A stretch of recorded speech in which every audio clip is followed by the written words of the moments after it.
The world is filled with men and women seeking pleasure, excitement, novelty, seeking ever to be moved to laughter or tears, not seeking strength, stability and power, but courting weakness and eagerly engaged in dispersing what power they have. Men and women of real power and influence are few, because few are prepared to make the sacrifice necessary to the acquirement of power, and fewer still are ready to patiently build up character. To be swayed by your fluctuating thoughts and impulses is to be weak and powerless. To rightly control and direct those forces is to be strong and powerful. Men of strong animal passions have much of the ferocity of the beast, but this is not power. The elements of power are there, but it is only when this ferocity is tamed and subdued by the higher intelligence that real power begins, and men can only grow in power by awakening themselves to higher and ever higher states of intelligence and consciousness. The difference between a man of weakness and one of power lies not in the strength of the personal will, for the stubborn man is usually weak and foolish, but in that focus of consciousness which represents their states of knowledge. The pleasure seekers, the lovers of excitement, the hunters after novelty, and the victims of impulse and hysterical emotion lack that knowledge of principles which gives balance, stability, and influence. A man commences to develop power when, checking his impulses and selfish inclinations, he falls back upon the higher and calmer consciousness within him and begins to steady himself upon a principle. The realization of unchanging principles in consciousness is at once the source and secret of the highest power. When, after much searching and suffering and sacrificing, the light of an eternal principle dawns upon the soul, a divine calm ensues, and joy unspeakable gladdens the heart. He who has realized such a principle ceases to wander and remains poised and self-possessed. He ceases to be passion's slave and becomes a master builder in the temple of destiny. The man that is governed by self and not by a principle changes his front when his selfish comforts are threatened. Deeply intent upon defending and guarding his own interests, he regards all means as lawful that will subserve that end. He is continually scheming as to how he may protect himself against his enemies, being too self-centered to perceive that he is his own enemy. Such a man's work crumbles away, for it is divorced from truth and power. All effort that is grounded upon self perishes. Only that work endures that is built upon an indestructible principle. The man that stands upon a principle is the same calm, dauntless, self-possessed man under all circumstances. When the hour of trial comes, and he has to decide between his personal comforts and truth, he gives up his comforts and remains firm. Even the prospect of torture and death cannot alter or deter him. The man of self regards the loss of his wealth, his comforts, or his life as the greatest calamities which can befall him. The man of principle looks upon these incidents as comparatively insignificant, and not to be weighed with loss of character, loss of truth. To desert truth is to him the only happening which can really be called a calamity. It is the hour of crisis which decides who are the minions of darkness and who the children of light. It is the epoch of threatening disaster, ruin and persecution which divides the sheep from the goats and reveals to the reverential gaze of succeeding ages the men and women of power. It is easy for a man, so long as he is left in the enjoyment of his possessions, to persuade himself that he believes in and adheres to the principles of peace, brotherhood, and universal love. But if, when his enjoyments are threatened, or he imagines they are threatened, he begins to clamour loudly for war, he shows that he believes in and stands upon not peace, brotherhood, and love, but strife, selfishness, and hatred. He who does not desert his principles when threatened with the loss of every earthly thing, even to the loss of reputation and life, is the man of power, is the man whose every word and work endures, is the man whom the afterworld honours, reveres, and worships. Rather than desert that principle of divine love on which he rested, and in which all his trust was placed, Jesus endured the utmost extremity of agony and deprivation, and today the world prostrates itself at his pierced feet in rapt adoration.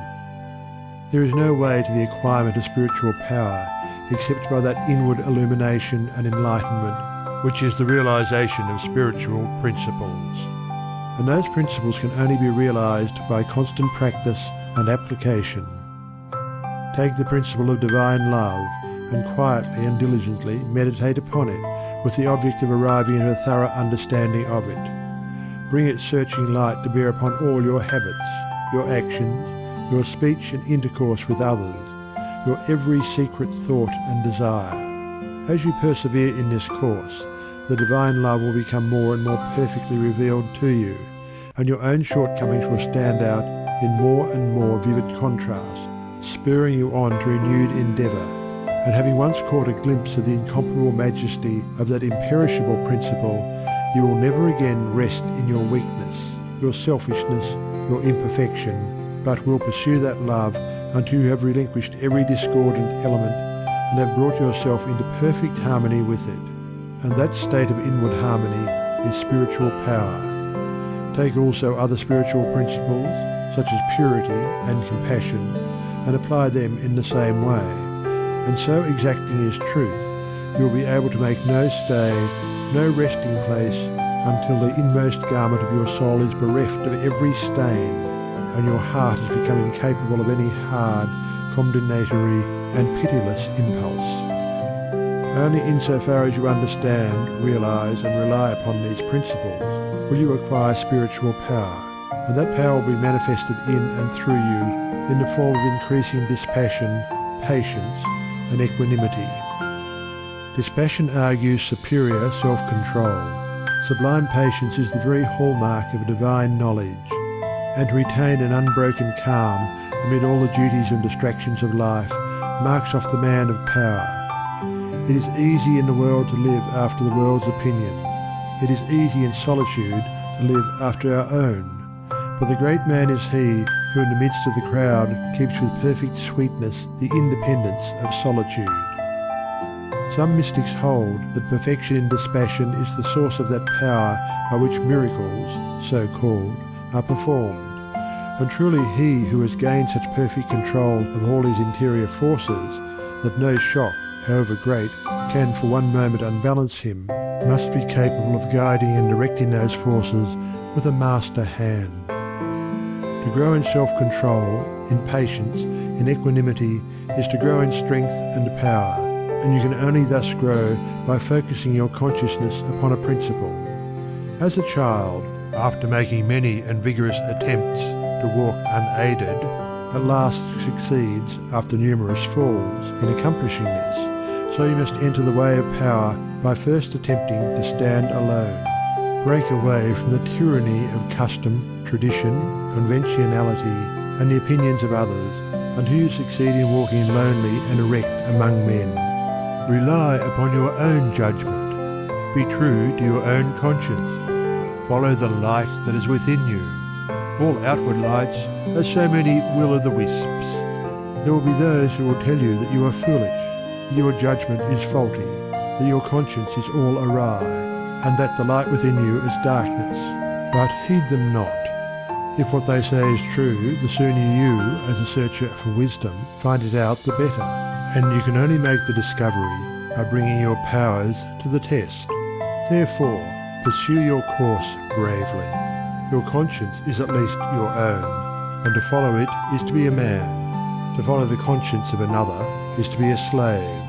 You will have many falls, will suffer many wounds, will endure many buffetings for a time, but press on in faith, believing that sure and certain victory lies ahead. Search for a rock, a principle, and having found it, cling to it. Get it under your feet and stand erect upon it, until at last, immovably fixed upon it, you succeed in defying the fury of the waves and storms of selfishness. For selfishness, in any and every form, is dissipation, weakness, death. Unselfishness, in its spiritual aspect, is conservation, power, life. As you grow in spiritual life, and become established upon principles, you will become as beautiful and as unchangeable as those principles, will taste of the sweetness of their immortal essence, and will realize the eternal and indestructible nature of the God within. No harmful shaft can reach the righteous man, standing erect amid the storms of hate, defying hurt and injury and ban, surrounded by the trembling slaves of fate. Majestic in the strength of silent power, serene he stands, nor changes not, nor turns. Patient and firm in suffering's darkest hour, time bends to him, and death and doom he spurns. Wrath's lurid lightnings round him play, and hell's deep thunders roll about his head. Yet heeds he not, for him they cannot slay, who stands whence earth and time and space are fled. Sheltered by deathless love, what fear hath he? Armoured in changeless truth, what can he know of loss and gain? Knowing eternity, he moves not, whilst the shadows come and go. Call him immortal, call him truth and light, and splendour of prophetic majesty, who bideth thus amid the powers of night, clothed with the glory of divinity.